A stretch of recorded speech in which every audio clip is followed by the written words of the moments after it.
Assalamualaikum warahmatullahi wabarakatuh. Selamat berjumpa lagi dengan saya Junaidi dari SMK PGRI Sukadadi Lamongan.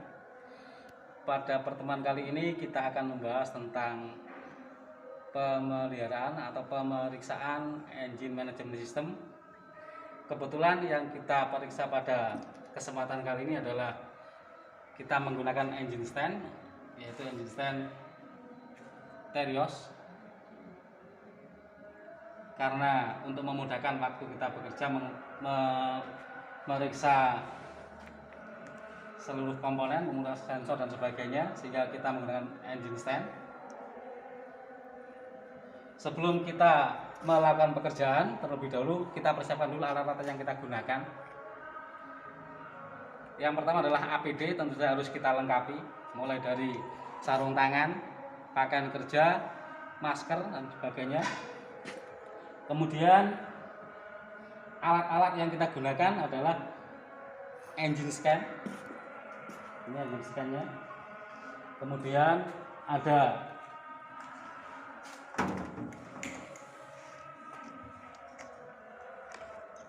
multitester digital yang kita gunakan. Kemudian ada termometer dan ada seperangkat toolbox seperti ini yang terdiri dari beberapa macam kunci yang nanti kita gunakan untuk melepas komponen. Kemudian buku manual yang kita simpan di dalam laptop ini, nanti kita gunakan untuk membandingkan antara hasil pengukuran atau hasil pemeriksaan dengan hasil yang ada pada buku manual, apakah komponen tersebut masih dalam kondisi bagus atau tidak. Selanjutnya adalah buku manual yang kali ini saya menggunakan laptop karena buku manualnya kebetulan tidak ada, jadi kita menggunakan laptop sini. Kemudian buku manual ini digunakan untuk membandingkan antara hasil pengukuran atau hasil pemeriksaan dengan kondisi standarnya yang harus dipenuhi oleh sensor atau aktuator yang ada di dalam engine ini. Nah, marilah kita hidupkan dulu mesin ini, apakah ada gangguan.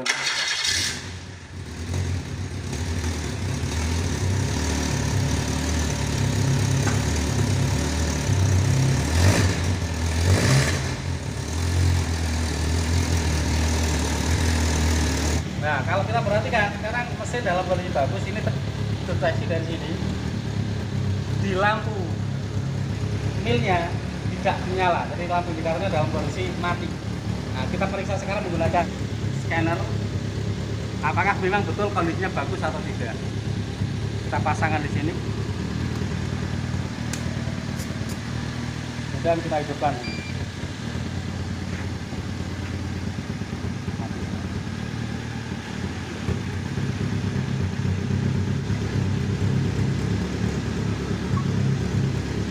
Kita pilih tombol diagnosis. Kemudian kita pilih merek kendaraannya, Daihatsu. Kemudian Terios sesuai dengan jenis kendaraannya.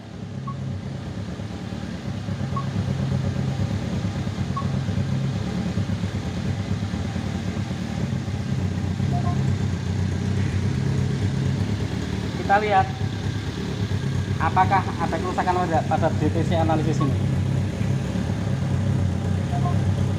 Nah, ternyata di sini tertulis no DTC, artinya tidak ada data kerusakan yang muncul di sini. Jadi mesin dalam kondisi bagus, dan ini juga terdeteksi di sini di lampu indikatornya ini tidak menyala juga. Nah, kemudian kita melihat kondisi mesin sekarang, bagaimana putarannya, bagaimana suhunya. Dengan kita klik data analisis yang ada di sini, kita tunggu sebentar. Jadi data analisis kita klik tadi. Untuk mengetahui kondisi mesin, putarannya berapa, ini akan kelihatan semua. Suhu mesin 77 derajat Celcius, intake manifold absolut 33 kPa, putaran mesin 802 rpm, dan seterusnya. Nah, karena mesin atau kendaraan dalam keadaan berhenti, maka vehicle speednya 0 km/h atau per jam, dan seterusnya. Ini data kondisi mesin yang saat ini pada saat mesin berputar idle seperti ini. bagaimana seandainya nanti ada gangguan pada mesin, apakah ini bisa mendeteksi? Nanti akan dibuat trouble mesinnya, ada beberapa sensor yang dilepas, nanti akan ketahuan apa tidak sensornya, yang mana yang mengalami gangguan. Nah, sekarang kita lihat, suara mesin ada perubahan. Nah, kadang besar, elatan tinggi, kadang rendah, dan kita lihat di sini lampu cek engine-nya menyala. Nah, ini berarti ada kerusakan pada EMS yang ada di sini, bisa itu pada sensor atau yang lain. Nah, kita lihat dengan menggunakan DTC analisis yang ada di sini, data trouble code. Nah, kita lihat apakah betul ada kerusakan apa tidak. Kita tunggu sebentar.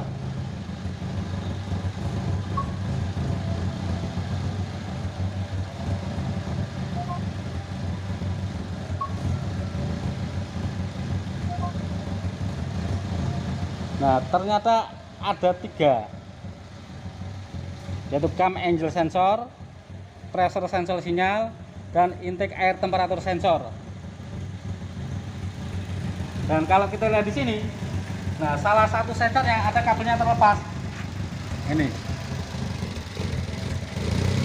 cam angle sensor, dengan intake air temperatur. Nah, ini terlepas ternyata.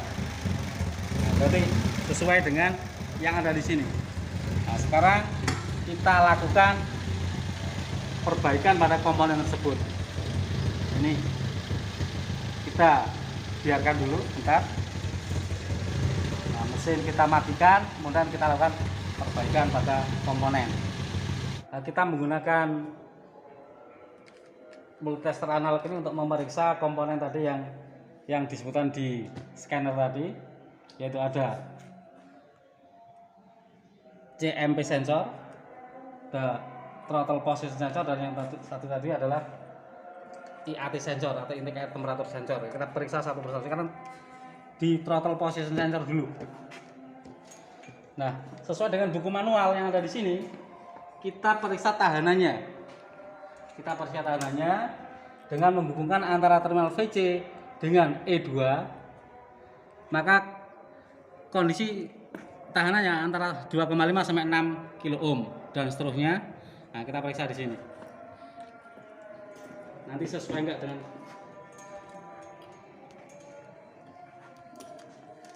jadi menghubungkan antara terminal VC1 dengan E2. Ya, dengan menghubungkan antara terminal VC dengan E2, maka nilai hambatannya adalah di sini terukur 3,4.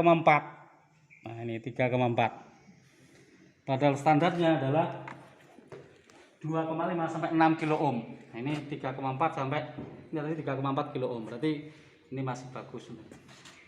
Kemudian kita ukur lagi antara terminal VT1 dengan E. Nah, yang bawah VTA dengan E, yang bawah ini. Dalam kondisi tertutup penuh seperti ini belum buka sama sekali. Kita perhatikan dari sini, ini throttle masih nutup penuh. Nah, maka nilai hambatannya sekian. Nih, seperti yang dari sini 0,44. Padahal standarnya adalah antara 0,3 sampai 5, berapa kilo ohm. Nah, kalau kita buka penuh seperti ini throttle-nya. Nah, ini kita buka penuh.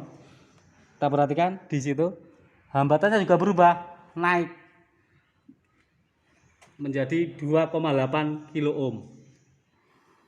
Nah, sekarang kita bandingkan dengan nilai yang ada di sini. Kira-kira tadi masih bagus apa tidak? Nah, ternyata masih bagus. Tadi hanya terlepas saja tadi sensornya. Nah, ini IAT sensornya kita periksa dengan menggunakan multitester ini, antar multitester dengan yang lain. Nah, ternyata nilai hambatannya adalah 2,5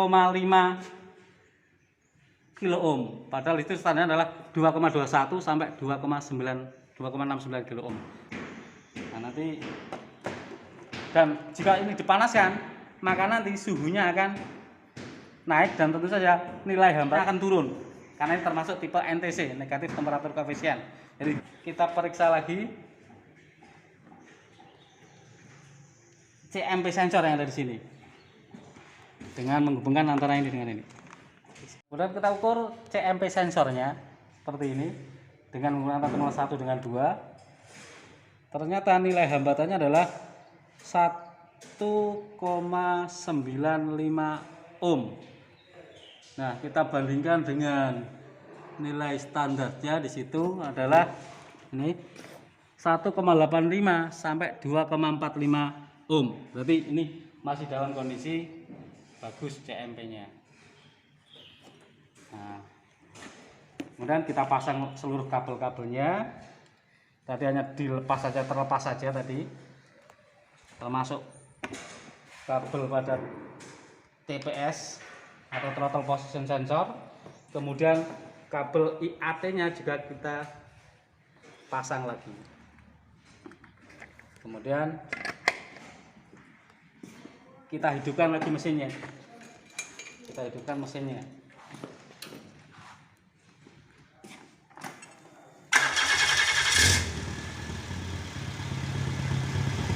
Bandingkan antara yang ada di engine scanner dengan yang ada di check engine sudah mati, tapi di sini masih nyala. Maka ini masih ada tersimpan di sini. Ini harus kita hapus dengan cara menekan tombol erase yang ada di sini. Oke. Nah, dan sekarang sudah hilang, sudah nggak ada gangguan lagi. Itu tadi untuk memeriksa sensor dan aktor yang ada dan aktor yang ada. Kemudian kita akan memeriksa komponen-komponen lain selain yang terdegradasi di sini tadi. Kita nanti akan memeriksa bagaimana kipasnya bisa fungsi apa tidak, kemudian ISC-nya bisa berfungsi apa enggak. Ini akan kita periksa selanjutnya. Padahal ini mesin kita matikan dulu. Untuk mengetahui kerja daripada pompa dan sebagainya, kita menggunakan actuation test ini yang ada di sini. Nah, ini kita klik ini. Kita tunggu sebentar. Masih menghubungkan. Pada saat kita mencoba seperti ini, maka kunci kontak pada posisi on, tapi mesin dalam kondisi mati ya. Nah, sekarang kita memeriksa kerja daripada fuel pump, bisa fungsi apa enggak. Ini kita tekan select, kemudian on. Kemudian kita on kan, kemudian kita periksa regulator yang ada di sini. Ini tekanannya naik apa enggak di sini. Nah, kalau naik berarti ini fungsi. Nah, ternyata naik. Jadi skrup yang ada di sini ini terdorong keluar, ada tekanan dari dalam. Berarti pompa fungsi. Kita matikan lagi. Nah, turun lagi. Coba lagi sekali lagi. Naik lagi. Jadi di regulator yang ada di sini itu skrupnya akan tertekan naik. Tertekan keluar sehingga ada tekanan dari dalam. Nah, berarti pompa dalam kondisi bagus. Kemudian kita memeriksa kipasnya bisa fungsi apa enggak. Ini pada radiator fan. Ini kita pilih. Kemudian kita on kan, perhatikan kipasnya di situ. Kita perhatikan kipasnya itu. Ini masih dalam kondisi mati. Kita on kan sekarang. Nah, sekarang berputar. Berarti kipasnya nanti jika suhu mesin sudah naik, nanti akan berputar dengan sendirinya. Kita matikan lagi. Nah, langsung mati. Jadi kipas juga berfungsi dengan baik. Itu kalau kita menggunakan ini ya. Kemudian kita pilih lagi yaitu untuk memeriksa idle speed control, bisa fungsi apa enggak. Kita pilih di sini. Kemudian tipenya adalah tipe ISC stepper ini. Nah, bisa fungsi apa enggak? Kita periksa di sini. Kita select.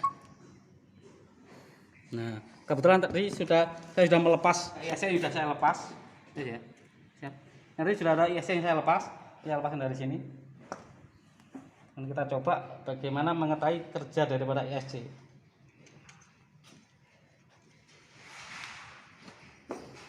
Ini kita posisikan pada posisi open. Ada suara, ada gerakan. Close. Nah, ini agak terdorong ke atas. Berarti nutup salurannya di sini. Kita turun lagi. Nah, turun. Kelihatan ya? Ini kita naik ke atas. Naik, ini berarti saluran yang dari sini akan tertutup atau mungkin akan berkurang volume udara yang masuk lewat situ. Biar nanti ISC ini nanti akan mengatur besar kecilnya udara yang masuk ketika mesin dalam kondisi idle. Bisa tinggi, bisa besar, bisa kecil, dan nanti akan mempengaruhi putaran idle daripada mesin. Nah, ini kita coba lagi.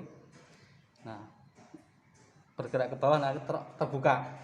Kalau bergerak ke atas lagi akan menutup. Ini caranya ngetes daripada ISC. Kalau langsung di sini ya kita perhatikan suaranya.